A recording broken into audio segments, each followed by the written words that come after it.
समास का शाब्दिक अर्थ है संक्षेप।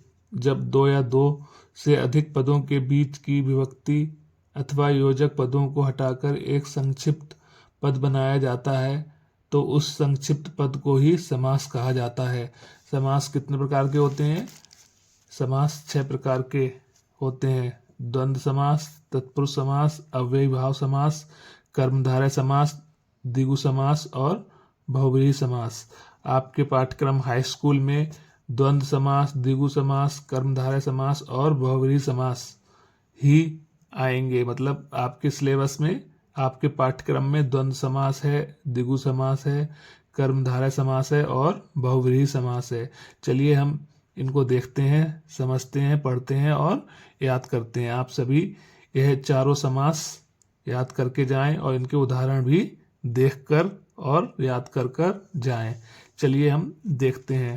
पहला क्या है? द्वंद्व समास। इसकी परिभाषा क्या है? जिस समास में आए हुए सभी पद समान विभक्ति वाले होते हैं और उनमें प्रत्येक पद के बाद विग्रह की अवस्था में और अव्यय लगता है, उसे द्वंद्व समास कहते हैं। जैसे नर नारी, इसमें क्या होता है? योजक चिन्ह होता है बीच में। नर नारी, नर और नारी। राजा रानी, राजा और रानी। धर्माधर्म, धर्म और अधर्म। पाथ्यापथ्य, पथ्य और अपथ्य। चराचर, चर और अचर। मुख नासिका, मुख और नासिका। शुभ अशुभ, शुभ और अशुभ। अपना पराया, अपना और पराया। आचार विचार, आचार और विचार। राधा कृष्ण, राधा और कृष्ण।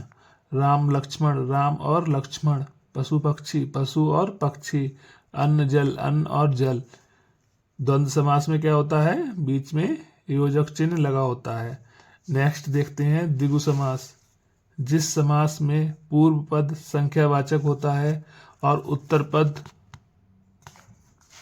पद उस संख्या का विशेष होता है तो उसे द्विगु समास कहते हैं। मतलब इसमें पहला पद, पूर्व पद क्या होता है? पूर्व पद संख्यावाचक, मतलब पहले पद में कुछ संख्याएं दी होंगी।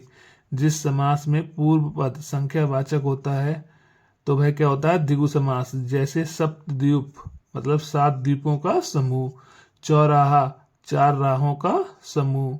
अष्टाध्यायी, 8 अध्यायों का समूह। अष्टावक्र, 8 वक्रों का समूह।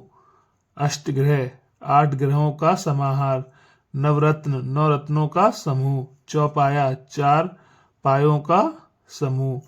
ठीक है फ्रेंड्स, देखते हैं नेक्स्ट कर्मधारय समास। जिस समास में पहला पद विशेषण और दूसरा पद विशेष होता है तो वहां कर्मधारय समास होता है। जैसे नीलोत्पल, नीला उत्पल, इसका समास वगैरह होगा नीला उत्पल। नीलांबुज, नीला अंबुज। पीतांबर, पीत अंबर। श्वेतांबर, श्वेत अंबर। श्वेत कमल, सफेद कमल। रक्तांबर, लाल अंबर। पीत वसन, पीला वसन, वस्त्र। घनश्याम, घन के समान श्याम। चंद्रमुख, चंद्रमा के समान मुख। चंद्रमुख, चंद्रमा के समान मुख। नेक्स्ट देखते हैं बहुव्रीहि समास। जिस समास में पहला पद तथा दूसरा पद प्रधान न होकर कोई अन्य तीसरा पद प्रधान होता है तो उसे बहुव्रीहि समास कहते हैं। इसके उदाहरण देखते हैं। पीतांबर, पीले हैं वस्त्र जिसके। लंबोदर, लंबा है उदर जिसका, अर्थात गणेश। इसमें पहला पद या दूसरा पद प्रधान नहीं होता है, कोई तीसरा पद प्रधान होता है तो उसमें बहुव्रीहि समास होता है। जैसे लंबोदर, लंबा है उदर जिसका, अर्थात गणेश। चंद्रशेखर, चंद्रमा है शिखर पर जिसके, अर्थात शिव। दशानन, 10 है आनंद मुख जिसके, अर्थात रावण। गजानन, गज के समान आनंद मतलब मुख है जिसका, अर्थात गणेश। चक्रपाणि, चक्र है पाणी हाथ में जिसके, अर्थात विष्णु। और देखते हैं महाबाहु, महान है बाहु जिसकी। ठीक है फ्रेंड्स, आपके पाठ्यक्रम में 4 समास हैं। द्वंद्व समास, द्विगु समास, कर्मधारय समास और बहुब्रीहि समास। चलिए हम एक बार आपको फिर से बताते हैं। पहला समास क्या है? द्वंद्व समास।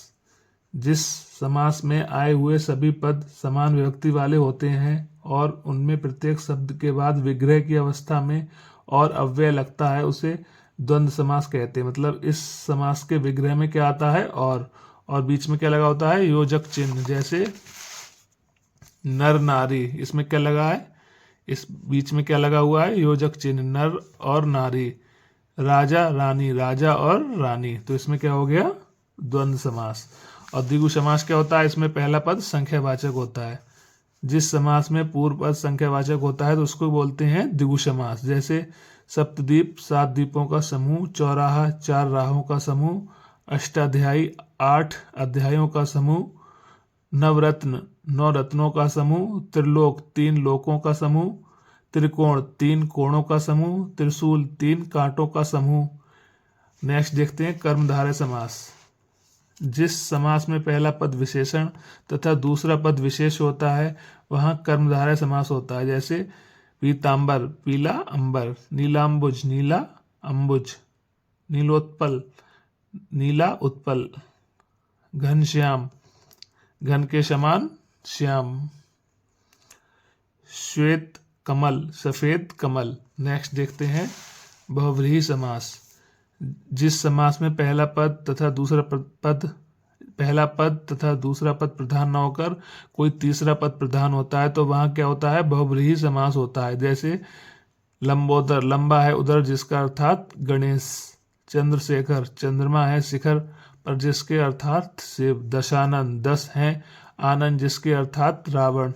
गजानन, गज के समान आनंद मुख है जिसका अर्थात गणेश। ठीक है फ्रेंड्स, मिलते हैं किसी नेक्स्ट वीडियो में। तब तक के लिए जय हिंद, जय भारत।